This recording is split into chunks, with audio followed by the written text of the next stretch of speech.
అదే RTV app వార్తల్ని క్షణాల్లో చదివే అవకాశం ఉంటుంది. ఒక న్యూస్ పేపర్, ఒక టెలివిజన్ ఛానల్ మీ చేతుల్లో ఎప్పుడూ ఉంటాయి. ముఖ్యమంత్రి రేవంత్ రెడ్డి సొంత జిల్లా కేటాయించిన 4,000 కోట్లు మెగా కృష్ణారెడ్డికి గిఫ్ట్గా ఇచ్చారని చెప్పి మీరు అంటున్నారు. ఏంటి గిఫ్ట్గా ఎందుకు ఇచ్చారు, ఎట్లా ఇచ్చారు?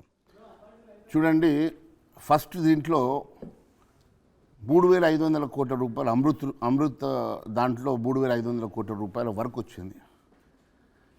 అది పాత టెండర్ని క్యాన్సిల్ చేసి ఒకటి దాన్ని 3గా డివైడ్ చేసి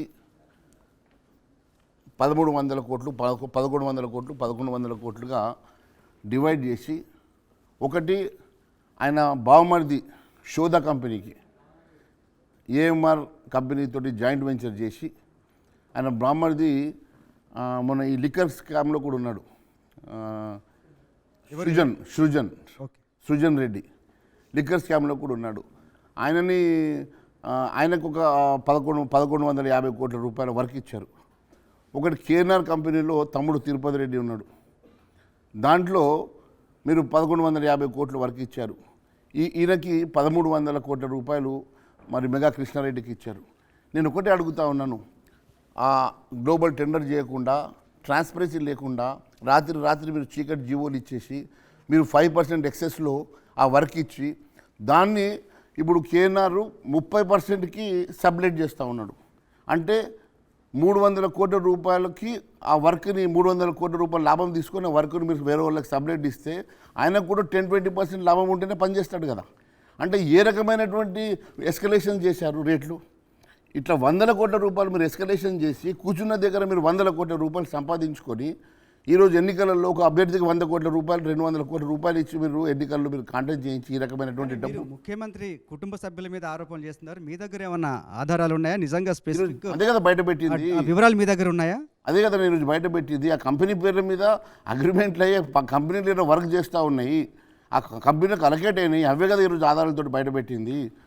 ఇప్పుడు అదొక వైపు జరుగుతూ ఉంటే ఇప్పుడు ముఖ్యమంత్రి గారు స్వయంగా ఆయన నియోజకవర్గమైనటువంటి కొడంగల్లో 4,000 కోట్ల రూపాయలు 2,500 కోట్లను 4,000 కోట్లకు ఎస్కలేషన్ చేసి ఆయన మిత్రుడు మెగా కృష్ణారెడ్డి గారికి బహుమానంగా ఇవ్వబోతున్నాడు.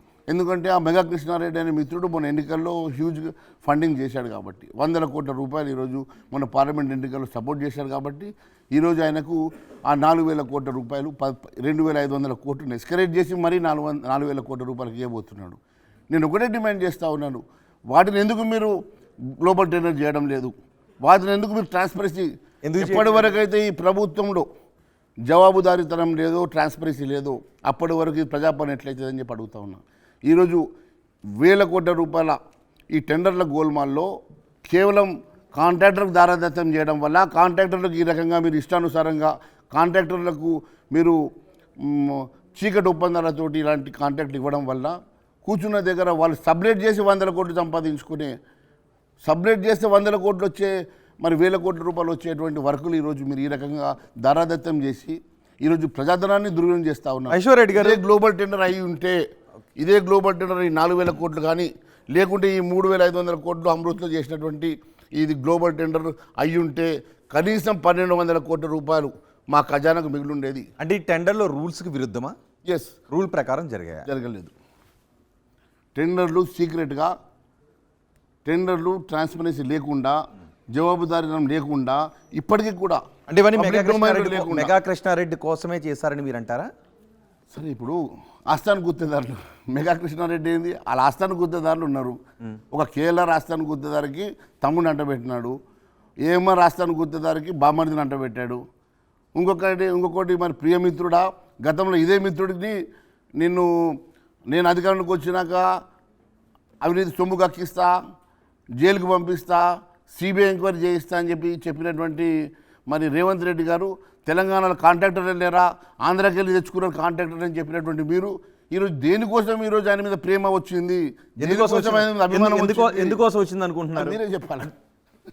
ఎందుకోసం వచ్చింది అంటే గత ప్రభుత్వ హయాంలోనూ మెగా కృష్ణారెడ్డి కాంట్రాక్టులు దక్కించుకొని అప్పుడు విమర్శలు చేసి ఇప్పుడు అధికారంలోకి వచ్చిన ప్రభుత్వం దగ్గర కాంట్రాక్టులు దక్కించుకొని అటు కేంద్ర ప్రభుత్వం దగ్గర లేదంటే కేంద్ర ప్రభుత్వం అధికారంలో ఉన్న రాష్ట్రాల్లోనూ కాంట్రాక్టులు దక్కించుకోగలుగుతున్నారు అంటే మెగా కృష్ణారెడ్డి ఏం చేస్తున్నారు అనుకుంటున్నారు? ఇప్పుడు వేరే చోట where there is a transparency, where there is accountability, I'm not bothered. ఎక్కడ కాంటాక్ట్ చేసుకున్నా ఈ has every right to go there. But I'm only questioning the transparency and accountability. ఇక్కడ ట్రాన్స్పరెన్సీ లేకుండా ఇక్కడ కేవలం నీవే డిపిఆర్ తయారు చేస్తున్నావు. Transparency అంటే ఏం లేదు. బై సాబ్, నేను క్లియర్ గా చెప్పండి, ట్రాన్స్పరెన్సీ ఎక్కడ లోపించింది, పారదర్శకత ఎక్కడ లేదు. పారదర్శకత అంటే నేను అదే చెప్తా ఉన్నాను.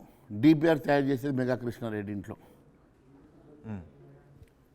ప్రైస్ ఎస్కలేషన్స్ అక్కడే జరుగుతాయి. మీరు complete project report, DPR detail project report అక్కడే తయారవుతుంది. కంప్లీట్ మీరే తయారు చేసుకున్న తర్వాత కేవలం టెక్నికల్ శాంక్షన్ తోటి సిఈ దగ్గర మీరు సంతకం పెట్టేసుకొని మీరు వచ్చేసి మీరు దాంట్లో ఏ రకమైనటువంటి లోడింగ్ చేశారు, ఏ రకమైనటువంటి మీరు దాన్ని ఎన్హాన్స్ చేసేసుకున్నారు, 1000 కోట్లు 2000 కోట్లు చేశారా, 3000 కోట్లు చేశారా, ఏ రకంగా చేశారు? కానీ ఇదే మెగా కృష్ణారెడ్డి కాళేశ్వరం ప్రాజెక్టు కట్టారు, అక్కడే 1,00,000 కోట్ల అవినీతి జరిగిందని ఆరోపణలు వచ్చినాయి. దాని మీద విచారణ జరుగుతుంది. అదే కృష్ణారెడ్డికి మళ్ళీ కాంట్రాక్ట్లు ఇచ్చారంటే నమ్మశక్యమేనా? ఇచ్చుంటారా? ఇప్పుడు అదే కదా మేము అనేది. మొన్న నా ప్రెస్ మీట్లో చెప్పింది, ఒకవైపు మెగా కృష్ణారెడ్డి మీద జ్యుడిషియల్ ఎంక్వైరీ జరుగుతుండగా, మరోవైపు అదే మెగా కృష్ణారెడ్డికి నీ సొంత నియోజకవర్గంలో 1,300 కోట్ల రూపాయల కాంట్రాక్ట్ కట్టబెట్టినామనంటే దీని వెనుక కారణం ఏంటి అంటే, మెగా కృష్ణారెడ్డిని ఎంక్వైరీకి ముందే నువ్వు ఆయనని క్లీన్ చిట్ ఇచ్చినావా? దేనికోసం ఆయనకు మీరు ఈ రకమైనటువంటి కాంట్రాక్ట్లు, ఒకవైపు ఎంక్వైరీ నడిచేటప్పుడు మీరు ఎందుకు కాంట్రాక్ట్ ఇవ్వాల్సి వచ్చింది అనేది నా ప్రశ్న. రెండోది, కాళేశ్వరం అంశంలో చాలాసార్లు పిసిసి అధ్యక్షుడిగా ఉన్నప్పుడు రేవంత్ రెడ్డి గారు ఢిల్లీలో వెళ్ళి ఆయన సొంత లెటరేట్ మీద ఆ రోజు నా సంతకం కూడా తీసుకున్నాను. నేను కూడా ఆ రోజు ఏఐసిసి ఇంప్లిమెంటేషన్ కమిటీ చైర్మన్గా ఉంటే అన్న నువ్వు కూడా సంతకం పెట్టని చెప్పి నా సంతకం కూడా తీసుకొని డైరెక్ట్గా సిబిఐకి పోయి లెటర్ ఇస్తే, సిబిఐ ఏజెన్సీ ఇండిపెండెంట్గా ఇచ్చేటువంటి ఏ లెటర్స్ని మేము యాక్సెప్ట్ చేయము, it has to come through the state government are the court అన్నారు. మరి ఈరోజు మరి వారే ముఖ్యమంత్రి కదా, మరి వారే ముఖ్యమంత్రిగా ఈరోజు వారికి అన్ని అధికారాలు ఉన్నాయి కదా, మరి సిబిఐకి ఇవ్వడానికో ఈడీకి ఇవ్వడానికో వారికి ఎందుకు భయపడతా ఉన్నారు, దేనికోసం జంకుతూ ఉన్నారు, ఎందుకు ఈరోజు మరి దాని యొక్క రిటైర్డ్ జడ్జి తోటి మరి ఎంక్వైరీ చేసే పరిస్థితి ఎందుకు వచ్చింది? ఈరోజు రిటైర్డ్ జడ్జి ఎంక్వైరీ ఒకవైపు నడుస్తూ ఉంటే అదే మెగా కృష్ణారెడ్డికి ఈరోజు 100,000 కోట్ల రూపాయల కాంట్రాక్ట్ మీరు ఏ రకంగా ఇస్తూ ఉన్నారు అంటే, ఇప్పుడు మీకు జ్యుడిషియల్ ఎంక్వైరీ మీద ఏ రకమైనటువంటి మరి రిపోర్ట్ వస్తుందో మీకు ముందే తెలిసి ముందే మీరు క్లీన్ చిట్ ఇస్తూ ఉన్నారా, ముందే వారికి మరి దీన్ని మరి దాని నుంచి మరి వారిని మినాయిస్తూ ఉన్నారా? దీనికి చెప్పాల్సినటువంటి బాధ్యత కూడా వారి మీదే ఉన్నది. ఈరోజు ఏం జరిగినా తెలంగాణ రాష్ట్రంలో కంప్లీట్గా ఒకటి ప్రైవేట్ ట్యాక్స్లతోటి, చీకటి ఒప్పందాలతోటి, చీకటి జీవోలతోటి కేవలం ఇక్కడ చీకటి రాజ్యం నడుస్తూ ఉన్నది. ఇక్కడ రేవంత్ బాబా 11 దొంగల, రేవంత్ బాబా 11 దొంగల్లాగా ఈరోజు ఎవరి కౌంటర్ వాళ్ళది. ఏ డిపార్ట్మెంట్కి వెళ్తే వాళ్ళ కౌంటర్. 11 మంది పేర్లు చెప్తారా? టైం వచ్చినప్పుడు చెప్తే, ఇప్పుడు కొన్ని చెప్తూనే ఉన్నాను కదా, ట్యాక్సీలు అన్నీ చెప్తా ఉన్నాను. మరిన్ని వీడియోస్ కోసం ఛానల్ ని సబ్స్క్రైబ్ చేయండి, లేటెస్ట్ అప్డేట్స్ కోసం వాట్సాప్ ఛానల్ ని ఫాలో చేయండి అండ్ లింక్ డిస్క్రిప్షన్ లో ఉంది.